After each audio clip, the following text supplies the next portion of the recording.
ये सामाजिक तनाव खत्म कर दीजिए। मैं आप सबसे माफी मांगता हूं, जिसको भी मेरे शब्दों से तकलीफ हुई हो, जिसको भी मेरे शब्दों से दुख हुआ हो, मैं उन सबसे माफी मांगता हूं। पर ये लड़ाई खत्म करिए, मुझे नहीं करनी। मैं कमजोर नहीं हूं, मैं लड़ सकता हूं। मैं वो आदमी हूं जो 150 मुकदमे झेले हैं। जिस आदमी ने फरारियां काटी है, जो आदमी सरकारों से लड़ा है, जो आदमी कभी टूटा नहीं। आज मैं टूट गया। मैं अपनी मां के लिए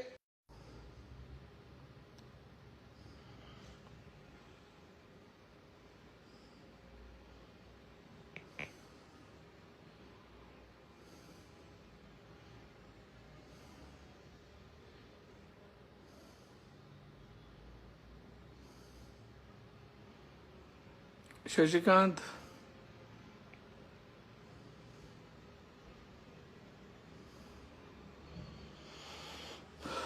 अंकुर,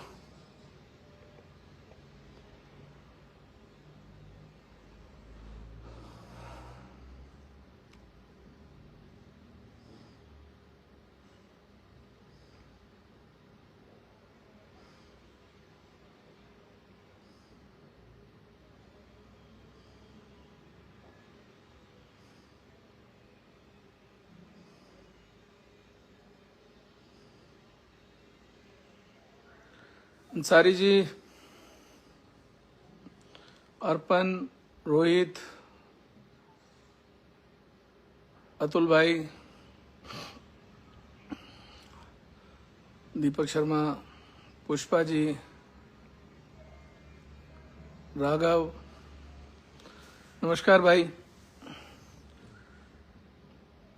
कैसे हो आप लोग सब?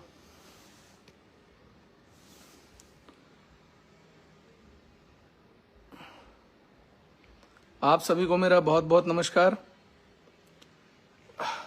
मैं लगातार कई दिनों से बहुत सारी बातें चल रही थी और बहुत सारी बातें उत्तेजित होकर, गुस्से में होकर दूसरे पक्ष की तरफ से भी गई और हमसे भी कही गई, लेकिन हमने कभी किसी के मान सम्मान को ठेस पहुंचाने के लिए कोई बात नहीं कही।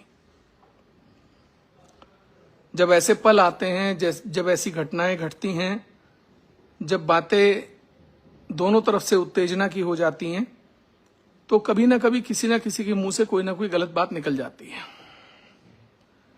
हमारा प्रयास हमेशा ये रहा कि सर्व समाज में शांति रहे, सर्व समाज में 36 बिरादरी में एकता रहे, एक दूसरे के हम साथ रहें, एक दूसरे का सम्मान करें। और मुझे लगता है मैं सबसे साधारण और सबसे सरल व्यक्ति हूं। मैं कभी कोई अहंकार की, ईगो की कोई लड़ाई नहीं लड़ता। ना मैं किसी के ऊपर कोई गलत बात करके, किसी भी बात को, किसी बिरादरी को भड़काने की, कोई धर्म समाज की बात करके समाज को बांटने की बात नहीं करता। मैं पहला ऐसा व्यक्ति हूं जिसने 602 कन्याओं को, जो सर्व समाज की कन्याएं थी, हिंदू मुस्लिम की कन्याएं थी, उनका निकाह और विवाह मैंने एक ही पंडाल में कराया। मैंने कभी किसी को भेदभाव की नजर से नहीं देखा। ये देश भिन्न भिन्न जाति बिरादरियों का देश है। इस देश की एकता यही है कि हम सब लोग मिलकर रहते हैं, हम सब लोग एक साथ रहते हैं, हम सब लोग एक दूसरे के सुख दुख में शामिल होते हैं। और मुझे लगता है कि जब किसी का जन्म होता है, हमारे यहाँ 13वीं होती है, तो सर्व समाज के लोग एक साथ इकट्ठा होते हैं, कंधे से कंधा मिलाकर साथ रहते हैं। कुछ बातें ऐसी थी जो कहां से शुरू हुई, कहीं चली गई। पल भर का गुस्सा, चाहे मेरा हो, चाहे अन्य पक्ष का हो, उसने नुकसान ही किया होगा, किसी का लाभ नहीं हुआ। न मुझे कोई लाभ हुआ, न किसी अन्य पक्ष को लाभ हुआ होगा। मैं सर्व समाज का नेता हूं। मैं आम जनता का, आम आदमी का, अंतिम पायदान पर खड़े व्यक्ति का नेता हूं। मैं कभी अपने मन में भी किसी के प्रति कोई ऐसी बात नहीं सोचता जिस बात से किसी को आहत हो, छोटे से छोटा व्यक्ति, रिक्शा चलाने वाला भी व्यक्ति होता है, मैं उसे भी कभी सोचता नहीं कि मेरी, और मुझे लगता है कि अगर कोई जो सबसे गरीब आदमी मेरे यहाँ आया है, मैं उसको ज्यादा से ज्यादा सम्मान दूं, ताकि जब मेरे यहां से वो निकले तो उसके मन में ये बात रहे कि यार मैं कहीं किसी से मिलकर आया, उसे छोटापन ना महसूस हो, उसे लगे कि मैं किसी अपने के घर से निकला हूं। बातें भड़की, बातें सड़कों पर आई, लोग हमारे भी पक्ष के समर्थन में उतरे, उनके भी पक्ष के समर्थन में उतरे, उन्होंने भी महापंचायत की घोषणा की, हमने भी महापंचायत की घोषणा की, ये चीजें बढ़ती चली गई और इन्हीं बातों के चलते इतना तनाव बढ़ गया। मैं आप सबसे अपील करना चाहता हूं, ये जो समाज में तनाव फैल रहा है, इस तनाव को खत्म करिए। अगर मेरी गर्दन चाहिए, आप बताइए, मैं अपनी गर्दन आपको दे देता हूं। अगर आपकी बिरादरी को लगता है कि मेरे माफी मांगने से, मेरे गर्दन झुकाने से आपके समाज की पीड़ा कम हो जाएगी, तो बताइए। आप बताइए, समाज में आप शांति बनाए रखेंगे? ऐसा नहीं है। लोग बाग, सर्व समाज के लोगों में तनाव है। तनाव पश्चिम में भी है, तनाव पूरब में भी है, तनाव लखनऊ में भी है, तनाव मध्य प्रदेश में भी है, तनाव राजस्थान में भी है। अगर मेरे माफी मांगने से, किसी समाज का सम्मान करने से अगर वो तनाव खत्म होता है तो मैं तैयार हूं। मैंने तो कल भी कहा था, कल एक बात जो है पवित्र गांव मेरठपुर से निकली कि उन्हें मेरी एक बात बुरी लगी। मैंने कहा बाबा फकीरदास जी के यहाँ मैं गया और मैंने ऐसा ऐसा किया। बाबा फकीरदास जी के मैं सम्मान में 10 बार सर झुकाता हूं। मैं किसी भी संत के लिए 10 बार सर झुकाने को तैयार हूं, किसी भी धर्म का, किसी भी समाज का संत हो। और अगर बाबा फकीरदास जी के सम्मान में किसी को लगता है मेरे से कोई गलत बात निकल गई है, जबकि मैंने नहीं कही है, मैंने अपनी आस्था की बात की है, मैं बाबा फकीरदास जी से भी माफी मांगने को तैयार हूं। मैं बाबा फकीरदास जी से माफी मांगता हूं अगर बाबा फकीरदास जी के उसमें कोई बात ऐसी लगी हो। मैंने कही नहीं है, लेकिन मैं सर्व समाज में शांति के लिए अपील करता हूं। मैं पश्चिम के लोगों से अपील करता हूं कि शांति बनाए रखें।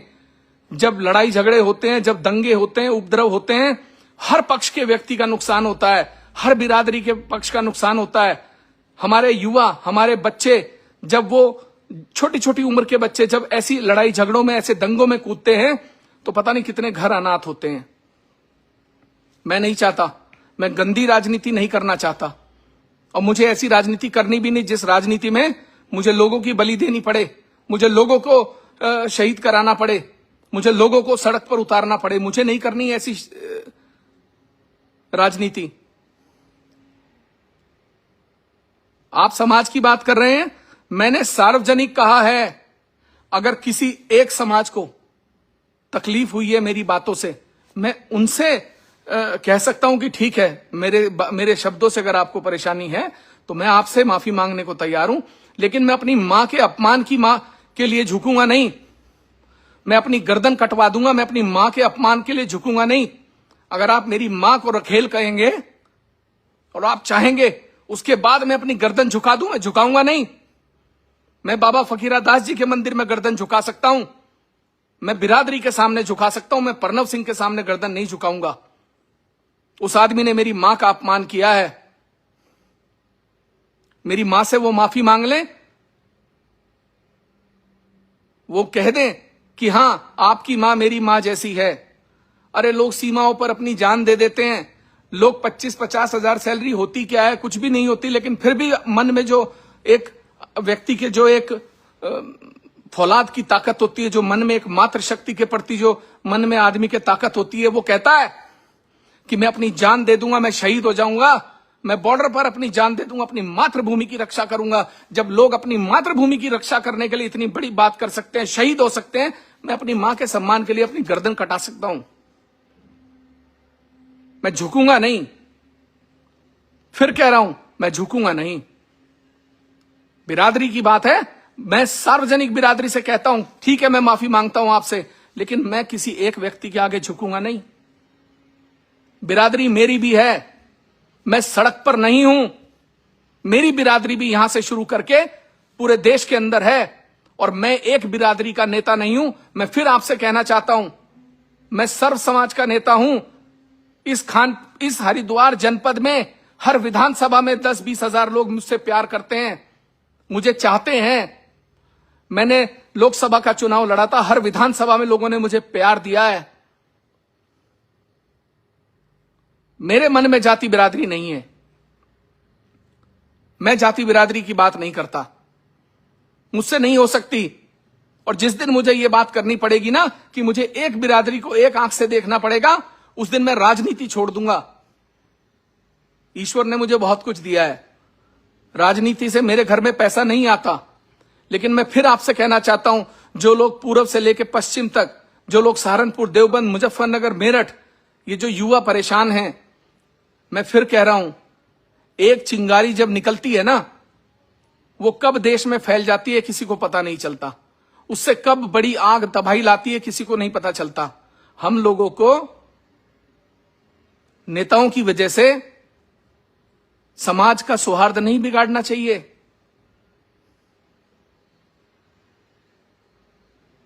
खास तौर पे मैं सबसे कहना चाहता हूं कि हम नेताओं की आपसी लड़ाई के चलते आप लोग अपना सौहार्द मत बिगाड़ें।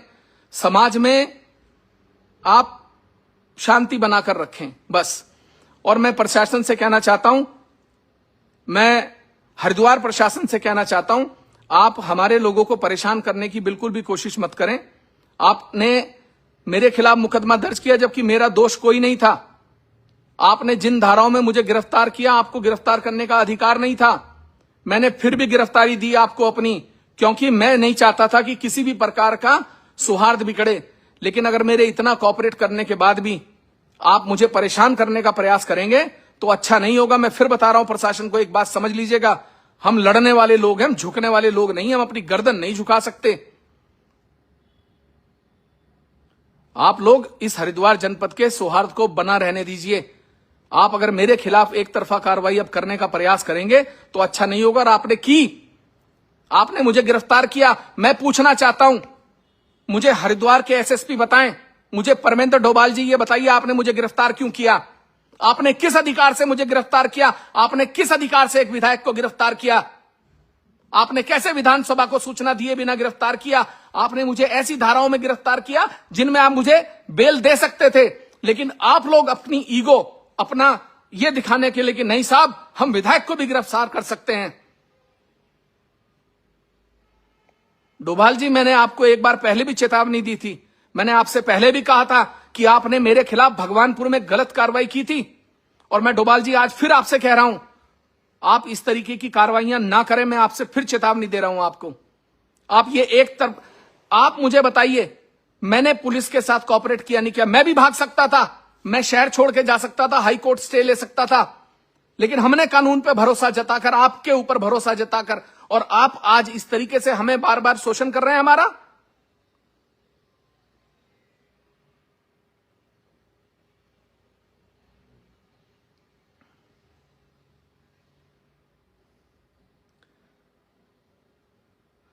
अरे, मेरे मन की पीड़ा किसी ने सुनी है?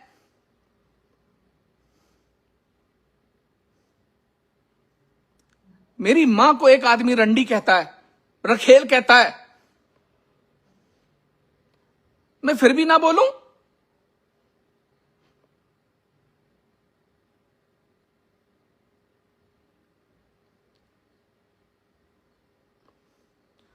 कुछ लोग कह रहे हैं कि तमंचा लहरा रहे थे,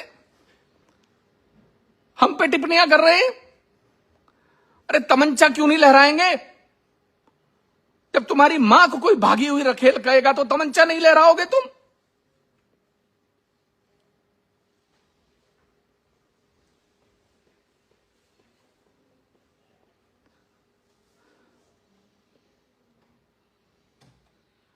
नेता होने का मतलब क्या है? अपनी मां के लिए गालियां खाएं?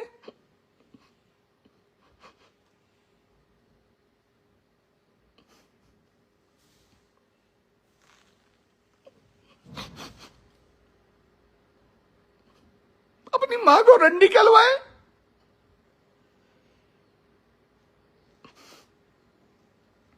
नहीं बोला, मैं चुप रहा।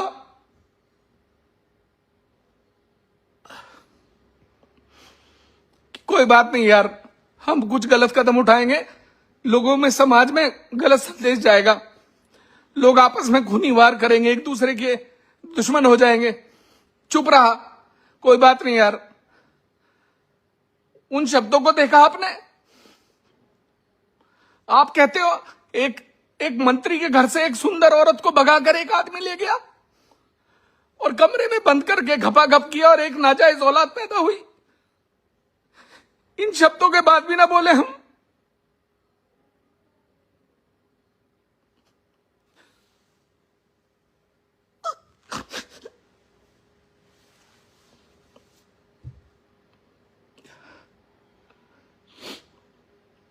हमें मर्यादा सिखाते हैं, हमें राजनीति सिखाते हैं, हमें कहते हैं अपने नियंत्रण में रहना चाहिए। हम इंसान नहीं है?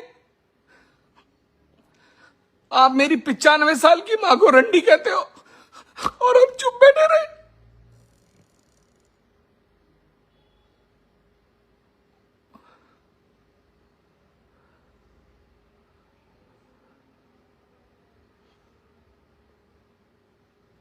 अरे अपने ऊपर रख के देखो, तुम्हारी मां को कोई रंडी बोलेगा, तुम्हें नाजायज औलाद बोलेगा तो दुख नहीं होगा? अपनी पीड़ा 4 दिन तक अपने मन में रखी, चुप रहा, बोला नहीं कि चलो समाज में माहौल खराब ना हो, समाज में माहौल खराब ना हो। हर जगह से मार देंगे, काट देंगे। अरे किसे काट दोगे? मैं डरता नहीं हूं किसी से, ध्यान रखना बात को। और जब मां के सम्मान की बात आती है तो आदमी झुकता नहीं है, अपनी गर्दन कटा लेता है, और मैं भी कटाने को तैयार हूं। मुझे डराने और धमकाने का प्रयास मत करिए, बस मैं इतना कहना चाहता हूं। मैं ज्यादा नहीं बोलना चाहता, पता नहीं क्या बात मुंह से निकल जाए, किस बात को पकड़ लें, क्या कहने लग जाए। बिरादरी बिरादरी बिरादरी, मैंने राजनीति शुरू की थी कि चलो सर्व समाज की बिरादरी काम करेंगे, सर्व समाज का काम करेंगे। कोई जाति नहीं देखी, कोई बिरादरी नहीं देखी। कश्यप, दीवान, सैनी, गुज्जर, दलित, चौहान, सबके काम किए, सबके लिए खड़ा रहा, सबकी मदद की।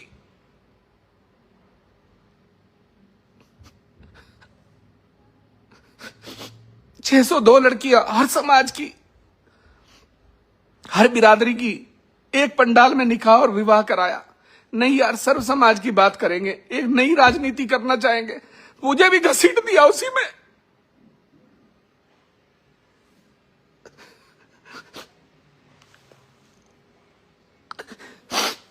मुझे भी बिरादरी बाद में लेके आ गए। बिरादरी बिरादरी बिरादरी,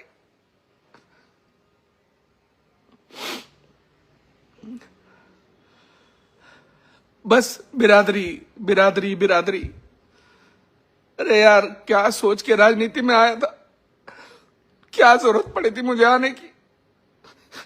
कोई जरूरत नहीं थी मुझे इस राजनीति में आने की, इस गंदी राजनीति में आने की।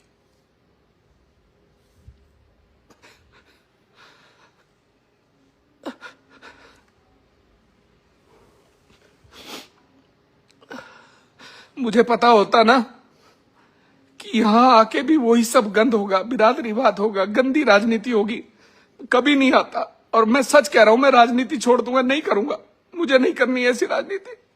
लोगों की लाशों पर, लोगों की बिरादरी पर, लोगों के तनाव में, लोगों को दुश्मनियों में उलझा के, लोगों के खिलाफ फर्जी मुकदमे करवा के, लोगों को जेल भिजवा के, निधि में कमीशन खा के, सड़कों में कमीशन खा के, मेरे बस की बात नहीं है। मैं गलत आया हूं इस जगह, ये मेरे लिए थी ही नहीं।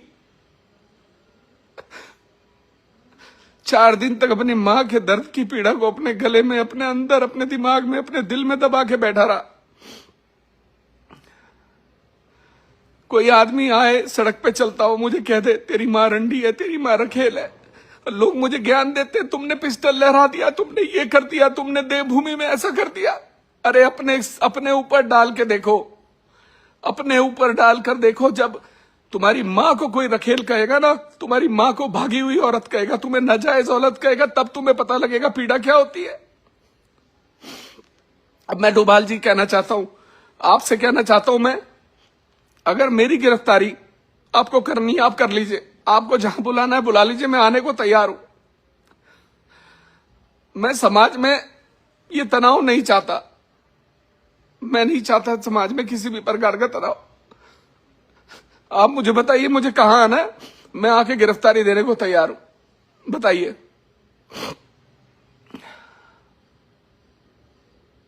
आज जो लोग शोर कर रहे हैं उनसे एक बार पूछिए, अगर तुम्हारी मां को रंडी रखेल कहा होता तो तुम क्या करते? अरे कभी उनसे भी तो पूछो। अरे तुम तो महल महल महल कर रहे हो। क्या मां से बढ़ के महल होता है? मां से बढ़ के कोई विरासत होती है क्या? मां से बढ़ के इस धरती पे कुछ है? तुम्हारे लिए महल होगा, मेरे लिए मेरी मां बड़ी है।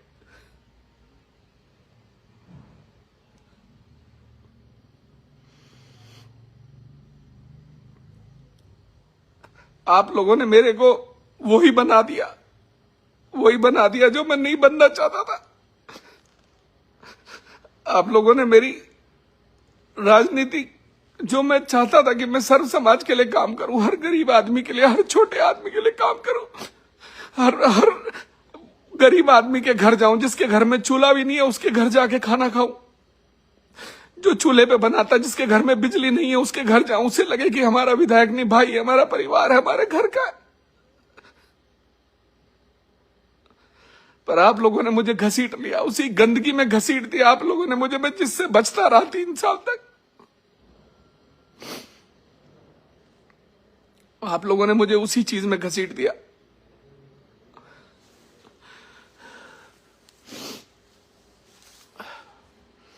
और मैं मीरकपुर वालों से कहना चाहता हूं, बाबा फकीरा दास जी मेरे लिए बहुत सम्मानित है, मैंने उनका हमेशा सम्मान किया।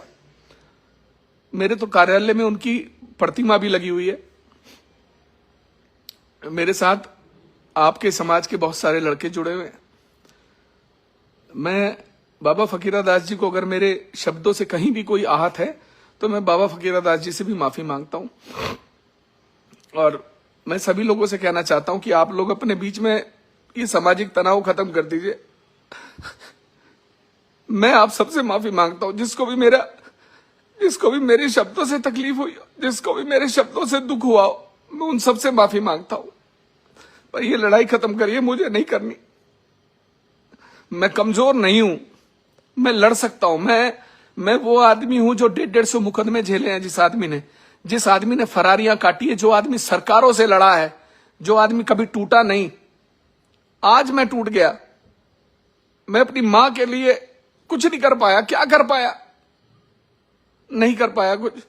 तो मुझे ऐसी राजनीति नहीं करनी। और बस मैं आप लोगों से माफी चाहता हूं और मुझे माफ कर दीजिए।